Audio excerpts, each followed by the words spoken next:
Welcome again to our weekly webinar for the Escalate Mobile Learning Special Interest Group, and we've got quite a few people on our panel this morning, so all around Australasia, which is great. On my screen I can see Lisa Ransom from AUT, Auckland. Got Neil Cowie from Japan, Chris Deneen all the way from Melbourne, David Sinfield, looks like he's out in the sun getting a bit of vitamin D there, Tom Worthington from Canberra, and Paul Goldwaker, I think in Melbourne at the moment, as far as I recall, in lockdown. So welcome everyone, great to have you all here. So we've got a few things on the agenda today. We wanted to hear back from Tom Worthington about a hackathon he was involved in with a joint defence force between Australia and New Zealand. That sounds really, really interesting. And Lisa, who didn't quite manage to join us last week, is dying to talk about a 2-minute tip that was inspired by the framework we looked at last week. And also I've been putting together a mobile learning design guide, just a very short guide that I wanted to get some discussion from our panel today as well. So that's kind of our agenda. So let's flick over to Tom Worthington. Let's hear about this hackathon. Sounds interesting.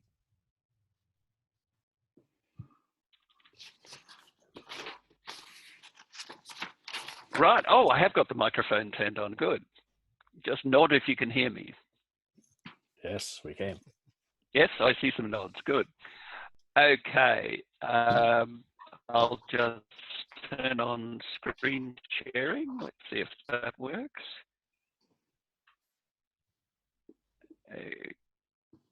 Okay.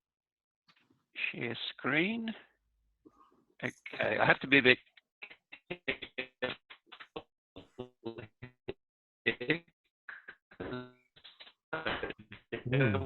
Your connection seems a little bit slow today, Tom. Show you any details of any of the participants in the hackathon, since many of them from our defence forces.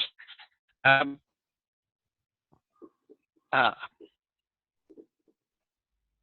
me just make, if I hire that video, has the audio improved? Yes.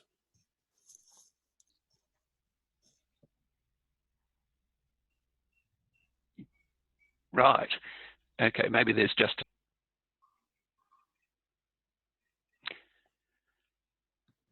Okay. Perhaps turn your video off, Tom. Your audio might improve. Oh, right. Okay, I've still got the video on. Sorry.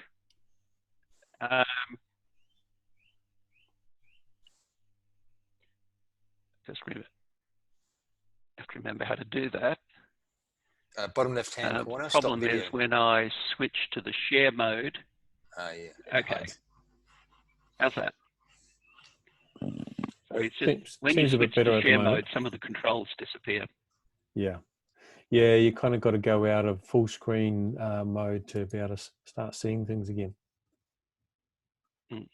Okay, I'm Tom Worthington, and I'm a honorary lecturer at ANU, but in my spare time I help out with some hackathons and startup activities and things. The latest one was last weekend, started 7 p.m. Friday night and finished at 7 p.m. Sunday. So this was a joint activity organised between the Australian and New Zealand Defence Forces, announced by the respective ministers in Australia and New Zealand, but run by the Australian Computer Society. This is the second hackathon they've run in the last couple of months. The one a few weeks ago was about developing apps and software that might help flatten the pandemic curve, whereas this one was about logistics for the Defence Force. The website for it, right, so you can see, can you see shock proofs there? Yeah, we can see the website. Your audio's breaking up a little bit again.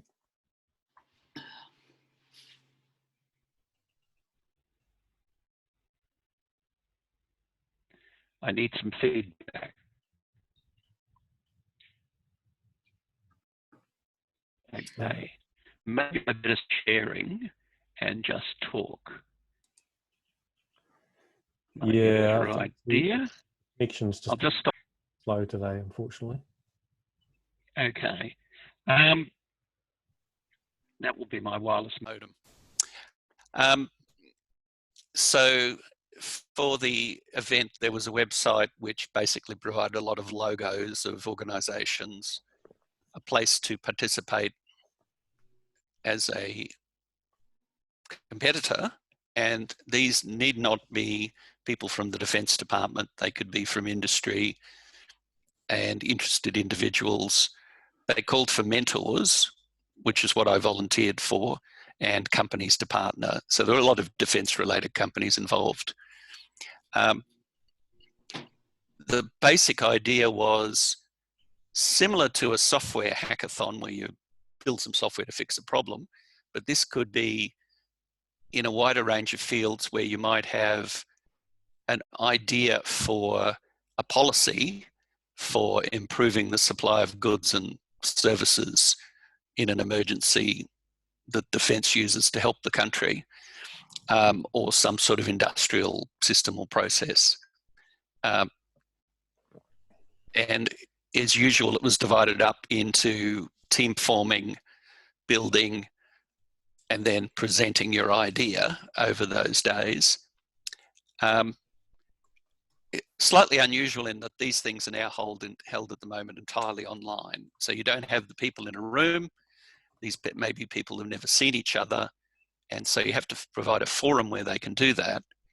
The one that the ACS uses and others commonly use is called Slack. Anybody familiar with Slack? Yeah, we use it at UQ a lot. So it essentially provides a text-based forum online.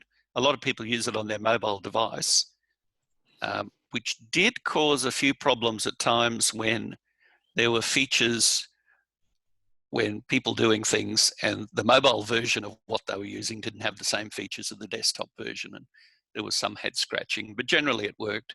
So there were about 500 people involved as participants, several dozen mentors, and about a half a dozen people actively organizing this thing all the time. The contestants were presented with challenges, and the Slack system was used to give them routine announcements. Reminder that, you know, you must submit your team details by this time. Mentors, we will have a meeting at this time. I was a lead mentor looking after a group of mentors, and the interesting thing is with Slack, you can just dynamically set up new channels. So I set up a channel for my mentors to discuss things with. Also, use was made of the video function where you could say, okay, at this time, we will have a team meeting, and you had to take into account there's people in Australia and New Zealand, the time zones are different.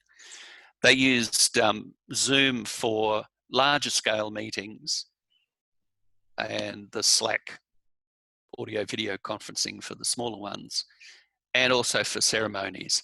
So at 5 p.m. this afternoon, there is an award presentation via Zoom to the winners with brigadiers and admirals and such like presenting prizes. I guess the interesting part here is that this is essentially the same way we teach the computer science students at ANU how to do computer project management, although we do that over 12 weeks rather than a couple of days. But essentially the same team formation, building, getting mentored, getting judged, presenting is much the same. And I could see scope for using these shorter versions of these activities for part-time students who aren't at the campus via their mobile device as being used, and mimicking the way people tend to work in, particularly in IT fields now, where they may be distributed, remote, and working as a virtual team. It takes a lot of work to keep these things going, and they had to have this team of people who kept helping us with technical problems, keeping us going and so forth. it's always a tiring and frustrating activity. And I think there's scope for more tools here. They tend to use spreadsheets for reporting and tracking, which is very cumbersome. And I suspect if I looked hard, there's probably some custom-built tools for these sorts of things that could plug into the mobile tools to make that easier. But I guess overall the message is these sort of things work, and for fields, not just computing, and they can work on a mobile device as an adjunct to the desktop unit the person might then do for the serious work. I guess that's about all I wanted to say. Okay, well, it's I find it quite interesting how they used a couple of, I guess, what we would consider to be social media tools to facilitate the teamwork, Slack and Zoom, within a defence force context, which you would think would need a lot more security, but I suppose the hackathon was a lot more open than that. But as you say, I think it's a really nice model that could be used in other educational contexts as well. Any thoughts or questions from other people? Sorry, I've just put a little question into the chat area. I've known in the past that Defence Force, particularly in New Zealand, have restrictions on firewalls, letting things into their areas, so to speak. Did you have any problems with coming up against barriers like that with them? Well, no, because this was run outside of that whole system. Okay. And it was made clear that this was not secure. You weren't to discuss any classified information. And in a way that by getting outsiders to run it, I think that also helped with that sort of separation. There are subtle ways you can handle the security issues without being overt, because you don't want to invite the community to take part in an exercise and then say to people, you're not allowed to take part. So the usual practice where this is done, and we have a defence research area at the ANU, is in effect you quietly invite some people to take part in some activities, and you don't tell the other people that those things are taking place. So they effectively never get in the door. But these things to run online, you have to assume anybody in the world can take part in it. The business with Zoom, I think, is largely a red herring, in that if you know Zoom isn't secure, then you know not to use it for doing secure things. Sure. And you'll use something else. Apart from that, the systems that Defence uses internally when making decisions and doing things look much like Slack and Zoom, but they're just a little clunkier because of the security restrictions and where they have to be used. But essentially, they look and work the same way. Okay, great. Thank you. Okay. Any other comments, questions from our rest of the panel? I guess the other tricky part with this was you could submit a policy. How do you assess a policy? As opposed to a piece of software you can test if it works. With a policy, you probably can't test it in the same way. But in a way, another way that's not that much different to an entrepreneurial startup submission where they're floating an idea, but they haven't actually implemented it yet. Tom, were there any interesting outcomes from the hackathon?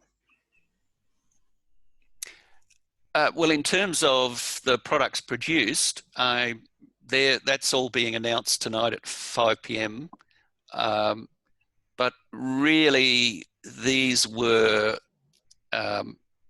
it's a bit like one of these startup things where 90% of the solutions proposed are variations on Uber and Airbnb and things you're familiar with. Much the same here. But I don't want to steal the thunder from tonight's presentation. But really, these activities are not really about producing an exciting new thing. They're about getting a team of people together that meet each other, and then later on they can do something exciting, which probably won't be the thing they were doing for the hackathon. And I think in that way, it's brought a lot of people together across New Zealand and Australia to think about how they could work better together. And I think that's probably the main message from this, rather than a new widget being produced. But let's see what happens at 5 p.m. I suppose I should post the link to the invite to you in the chat. That'd be great. But I think that sort of segues into, obviously, education as well, where often what we're trying to build is students' capacity or capability to be able to work in teams and collaborate. And so the outcome of an experience might not be what you're really after. It's more about that experience itself and giving them a relatively authentic experience of working in teams and collaborating. So let's move on to Lisa. Lisa, do you want to give us a bit of an overview of your 2-minute tip? Okay, so I've been looking at something that you probably know about called Canva, not Canvas, Canva, which is kind of like a graphic design platform. I would probably relate it to Google Docs, Google Slides, that kind of environment, but it allows you to put other visual things into it. So you can put posters, you can do, what was I playing with? There's a whole lot of templates. There's posters, there's layouts you can do, there's a whole lot of presentations, Instagram posts, videos, logos, and it's actually more visually appealing than just your basic Google Slides or Google Docs. And you can get people to collaborate with you on it. And I actually quite like it. So I've been having a little play with that and just testing stuff out. And there's also an app for it. So I've been playing with that as well. So not 2 minutes, but just a little tip. It's actually really good to look at. So canva.com is the website. Go and have a look. And I especially will put this through to our art and design people for them to give us feedback on it, see what they thought as well. Is there a cost involved, Lisa, or is it free? It seems to be free, and I think there's a cost if you want to get more features, but the features that I've seen so far are all that I need at this stage. Cool. You can do all sorts of things. Yeah, I'll have a look at that, Lisa, see what I think. It sounds like there's a lot of templated stuff on there from what you're sounding, what you're saying, which from an educational... I think you can create your own as well. You what, sorry? You can create your own as well, but you can create your own design as well. There are templates in there, but you can create your own. Yeah, that was going to be my question. Yeah, for the more kind of sophisticated designer, if you like, you know. Yes, you are. We don't. Well, no. See, the thing is, in teaching design, we don't want to offer students templates. We want them to discover new ways of doing it. You know, absolutely. So there is creative design. Yep. But it's I had to play with it. I actually quite like it. It's quite nice. Yep. Yeah, I've used it also. At RMIT Online, we're developing a credential called Developing a Digital Artifact, which was a video, audio, or an infographic, and we recommended Canva for the infographic artifact. That's good. David, I'd like you, when you can have a play with it, David, I'd like your comments on it, see what you think. Will do, Lisa. Used it for the infographics. It's good for language learners as it gives them a framework to write or present things without too much pressure to create something totally original. I think it's a really good system. Oh, there's a few good recommendations there, so people might want to check it out. Thanks for that, Lisa. Pop the link in the chat area. Cool. I'm just going to go into screen sharing and share the screen. So you should be able to see, hopefully, a guide to designing authentic mobile learning. So this is a Google Doc draft outline of the guide I've been working on. And just keen to sort of get some feedback from the panel on this and see what you think. So I guess really the idea is give people a short, relatively quick overview of how they can design mobile learning. And in this case, I'm really trying to get people to think what is authentic mobile learning, and that may be a little bit of a new concept for people as well, rather than just sort of start with what we tend to see is let's repurpose our content and use mobile devices to deliver online learning content on a small screen. So I wanted to kind of shortcut that. So was there a comment there, sorry? Yeah, that sounds interesting, Tom. Just, I think what's really interesting with mobile learning is also collaborating within mobile spaces as well. And what I mean by that is not particularly collaborating individually through mobile devices, but through groups. So if you're a teacher, obviously when we come out of COVID-19 and we're actually face to face with our students, is getting them to work more independently, but also within teams by using mobile technology and by using spaces within teams. So rather than looking at the traditional classroom where you would teach from, getting them to do a task in a group and having them meet in a more kind of relaxed environment, or which could be a breakout area rather than the traditional classroom. So it gives that authentic learning experience more kind of a relaxed rather than that kind of stuffy classroom environment, if you like. So it'd be interesting to see if we ever kind of can combine the both, where we're looking at mobile devices and indeed mobile spaces as well. Yeah, and I guess that's where I was trying to sort of focus on with the guide, was really look at what are mobile devices uniquely positioned to be able to do as far as learning and teaching goes. And I wanted to keep that relatively simple. And so that's why I kind of came up with this idea of a authentic mobile learning triangle, where you're just focusing on three main concepts. One is authentic experiences, which is what you're trying to achieve pedagogically, which is, you want to link theory and practice. And so I didn't want to sort of focus too much on, learning theory and pedagogies. I guess in this authentic mobile learning triangle, there's very much inherent learning theory behind it, which is, social constructivism, self-regulated learning. But I didn't want to focus on that on the guide. I wanted to focus on the how to do this without getting too much into the theory sort of side of things. And the two factors that I thought were very much you can utilize from mobile devices is the fact that they can create content. So we can use the camera, we can use the microphone, we can use the text entry for users or students to be able to create their own content, and the fact that because they're mobile, they can be with an authentic context. So it can be learning on the go, learning in real situations outside the classroom, and then be able to bridge those back into the formal learning environment. So that was kind of the idea of the authentic mobile learning triangle as such. So Neil, you had a couple of comments, questions.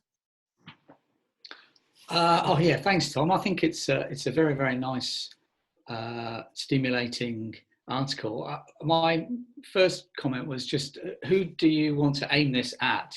Who's your kind of ideal reader or audience? I guess it's, this particular guide is aimed at Melbourne University and just general academics, lecturers who are interested in mobile learning, but want to find out how to do it, and give them a sort of a quick start on that without having to delve into a whole lot of literature and theory. So I wanted to sort of have a guide that would get them pretty much to the point where I'd like them to be as far as mobile learning goes, without having to sort of trawl through too much hard work to do it. So I guess there's a lot of inherent stuff behind there that you know, because I've been involved in mobile learning for a long, long time, but I'm just kind of hoping it kind of hits the mark.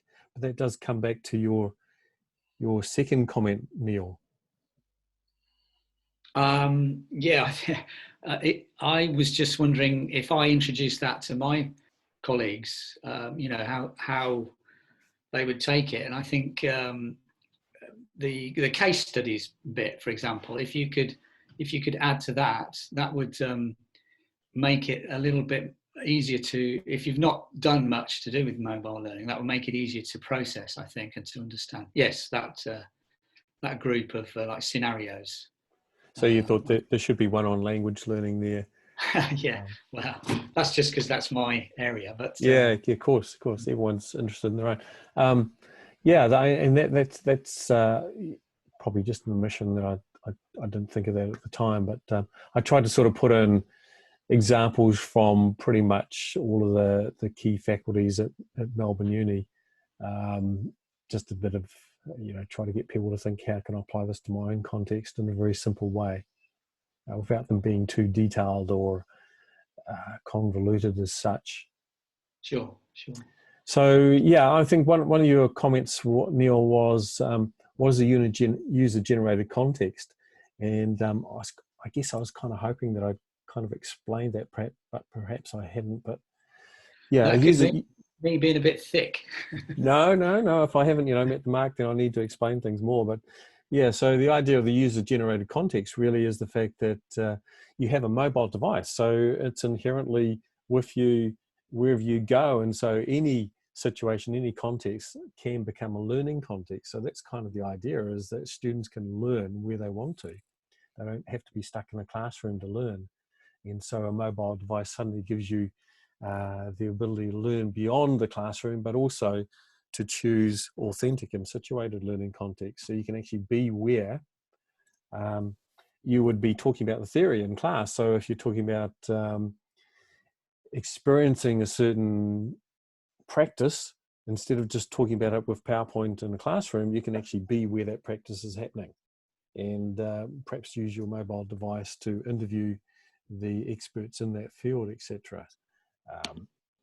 And this is something that really stood out to me too, is the user-generated context issue. And two things that popped out to me are, first of all, we don't necessarily know where our learners are learning best. And so if we allow them to go mobile, and they can choose those contexts more readily because the learning is accessible, we may be allowing students to naturally learn in places and in situations where they find it most amenable. But the other thing though too is I saw some of the implications here for work integrated learning. The idea that when you walk into a new context that may be a workplace environment, and it could, for example, be an internship, I would be fascinated to see how a mobile learning platform that took into account the context could interact with that, because we want our students in work integrated learning to still learn. And so if they can capitalize on that through a mobile device or platform, you might actually have a much richer internship or practicum experience. Yeah, I agree. And you know, I've seen some simple examples of that in the past as well. So, you know, for example, chefing students who are, you know, they learn on site, they work in a company, a bakery or whatever.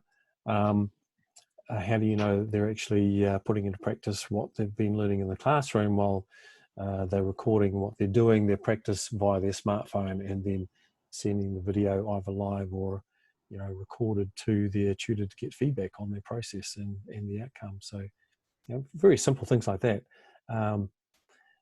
But getting away from that idea of mobile learning is just e-learning on a small screen, and all we need to do is just reformat our content, which, you know, you see a lot of case studies around, but you don't end up with anything significantly different as far as the learning experience goes, because you're not doing anything differently. You're just repurposing the content.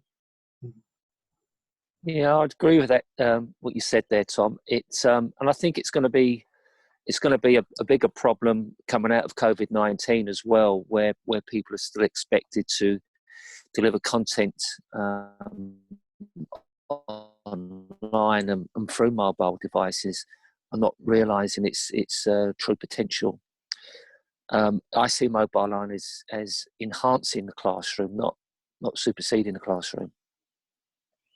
Yeah, and so I guess part of the idea around authentic mobile learning was that use the affordances of the device to be able to augment and the real world, so augmented reality, and even delve into virtual reality and use the contextual sensors that are built into these devices to be able to do stuff that's really difficult to do with traditional computing or in a classroom. So you've got a GPS, you've got a compass, you've got a barometer, so you can actually interact real time with the real world with these devices.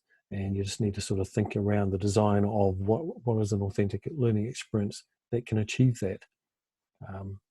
One of the examples I quite like, which is relatively simple, is the Pedagogy Go, where you actually end up designing like a geocaching or a tour, or a bit of a go and find stuff in the environment and prove that you've been there by taking a photo and then sharing it. So those sorts of experiences become much more contextual, much more situated, and involve the student in creating their own content and sharing their own experience and sharing their story as well, rather than just reproducing stuff from the teacher. I'm wondering if you should dog food it. Not sure what that means. Well, you're saying that we should use mobile devices for more, realistic experiences, but you're presenting that information as a desktop format, old-fashioned paper document. Yeah, I guess that was it's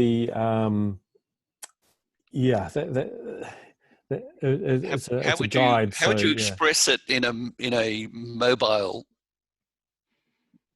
ethos? So you would demonstrate the use of a mobile device for communicating this information about using mobile devices. Yeah, I agree, Tom. Yeah, so I guess that's one of the issues I have around. Often we talk about e-learning, and what we do is we have PowerPoint and we have slides of the LMS or slides of online interaction, when what we should be doing is actually interacting directly with the LMS or whatever we're talking about. But I guess in this case, it was just that's the format. The format is basically a PDF, a paper guide as such, that could be printed, and so it does have significant limitations around it. We could bridge into the affordances of your device by putting a QR code there, etc. Having a 3D embedded object that could then be scanned via your mobile device to actually trigger a video, etc. And a lot of the work that we've done with David, actually, making physical printed documents or posters interactive using your mobile device. And yeah, that's a good point, and something that I just hadn't actually thought about for this particular guide, but we could actually do that. Well, that would be good if you could bridge the paper document to the mobile and kind of help transition people into that sort of thing. The other thing is, pragmatically, if you want people to do this, should you address what are their real world day-to-day concerns? Will this save the university money? Will this stop students cheating? Will this reduce my workload? Can I use this to replace exams that I have to mark? Which are the sort of things that, drive what people do day to day. Yeah, I guess that's just starting to, come to the limitations of a 4-page guide. What do you include and how much do you include? So all that sort of stuff, I guess we would put into something a bit longer format. But what are your thoughts, Chris? Maybe, push the boat out a bit and make it a bit more interactive. Yeah, absolutely. I think it would be great to do that. Now, making the guide itself more interactive would be interesting, although in order to do that, I think you're talking about really expanding the undertaking, because what this is a short guide with some tips. By its nature, it's kind of didactic. But as we were talking this through, I kept thinking about this case study I know from University of Hong Kong, where you have a tort law professor who gets his students to actually leave the classroom and go out into Hong Kong and look for potential torts all over, which, because it's a very busy city, there's potential tort cases everywhere, and make a digital diary of that. And I was thinking one way that you could make this guide interactive is to actually have a few cases and then have the guide be an interactive access to those cases. You potentially could, even at another level, say, are you interested in beginning to assemble your own case, and have it almost as a guide and with some digital portfolio features to it, so that as people begin to interact, they get to experiment with some of the principles that you're talking about. Yeah, I like those ideas. I guess that's probably going to be version 2. and maybe 3 and maybe 4. Yeah. But yeah, it would be quite fun to work on something like that. So yeah, thanks Tom and Chris for those ideas. Those are great ideas, and as you say, it's modeling what we're trying to actually say in the guide as well. Just coming back, Tom, on what we was talking about, what is this for? Is it to enhance? Is it to replace, etc., etc.? I actually see this as a method of enhancing. So you're not actually taking away what we already have. You're just keeping it more into the 21st century. As we, as our class time, gets more and more, cut back our contact time with students, we're still expected to deliver the same content. So we have to, I say, okay, so how are we going to do this? We're still going to meet in the classroom. We're still going to meet face to face with the students, but how can we still deliver the content that we need to deliver when we're not in front of the students? And I think that's one of the major advantages of mobile learning. Okay. Any other comments from anyone else? Yeah, I kind of just want to support what David said there, that it seems sometimes people on this group are quite pure about using phones. And I think we need to I need to consider that the phone is one digital device, but there are other things as well. And it's a sort of balance between all these different things, and don't necessarily need to just use the phone or just use one kind of device. And I was wondering if this might be a topic for another time, is just what is this range, this sort of balance between different contexts and different devices, and is there some kind of like principles underlying them? Yeah, good point. Neil, I'm just sort of looking at my desk, which you can't see because I'm in the Millennium Falcon, but I've got like 5 devices that are surrounding me currently, including 2 screens and, a Bluetooth keyboard, Bluetooth mouse, an iPad. So there's certain advantages in having multiple devices and not just one as well. And currently my phone's just on charge, but, you can use multiple devices to do different things and multitask or spread that load across the different devices in different ways. And yeah. Maybe we even have some scenarios over how we use multiple devices at some stage. Can I add something, Tom? I think there's another thing about, so the Google Doc is almost like knowledge that we are beginning with. Where mobile devices properly come in is how do we actually enhance that knowledge by co-creating it together.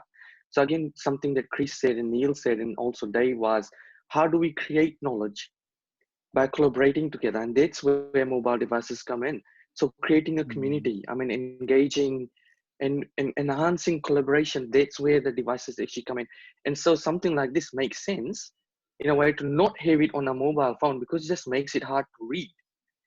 So that's where that wider range of devices come in. So starting, we might read this document on a computer, but we might start sharing ideas using Twitter or some other social media, or even do a hangout and a video chat to brainstorm about poll everywhere and how we are using it. So things like that, that's when learning happens for me. It's not about the content. I think this is the first thing I said in the first meeting, but it's what we do with the content that is more meaningful. Yeah, good points. And it's one of the lines I use in the guide is, you know, it's not about the mobile device, it's how you use it. And, you know, it's a tool. It's a tool in your toolkit, and how to use it effectively. So maybe the guide could be framed as an activity where you explore that. Yeah, maybe. Yeah, as you say, it's a starting point for a discussion, and then lead into an actual authentic activity as such. Yeah, I think too, there's a dimension of authenticity here that speaks to a constructivist point of view. Yeah, it is predicated upon that. Yeah. Right. The idea of the student making the learning their own and coupling the intentionality of the learning, maybe the learning outcomes, with what they consider to be most important. And when you're saying, well, the learning is going to literally be in the palm of your hand, and you determine where that's going to take place, and perhaps even manipulate some of the environment or some of the learning relative to your environment, I think that really resonates with some of the fundamentals of constructivist approach. Yeah. Cool. Oh, great discussion, good feedback, and obviously relevant to our mobile learning special interest group. So thank you, everyone. So I'll probably be working on version 2 of the guide. We'll probably publish version 1 and then try to make it much more interactive for a version 2. So that's probably the time what we've got for today. So thank you, everyone. It's been great to have these discussions. Thank you to our panel, Chris, Vikul, David, Tom, Neil, Paul, and Lisa. And we'll catch you all again next week. We'll have, in 2 weeks' time, we've actually invited, Vikul's invited Lisa Blask. And I don't know if everyone's heard of Lisa Blask, but she has done a lot of work on pedagogy, which is self-regulated, self-determined learning, and a link between that and mobile learning. So she's a bit of a worldwide expert on that. It'd be great to have her thoughts on that in 2 weeks' time. Great. Something to look forward to. Thank you, everyone. Thank you, Thanks, Tom. Thanks, everyone. Thanks, Tom.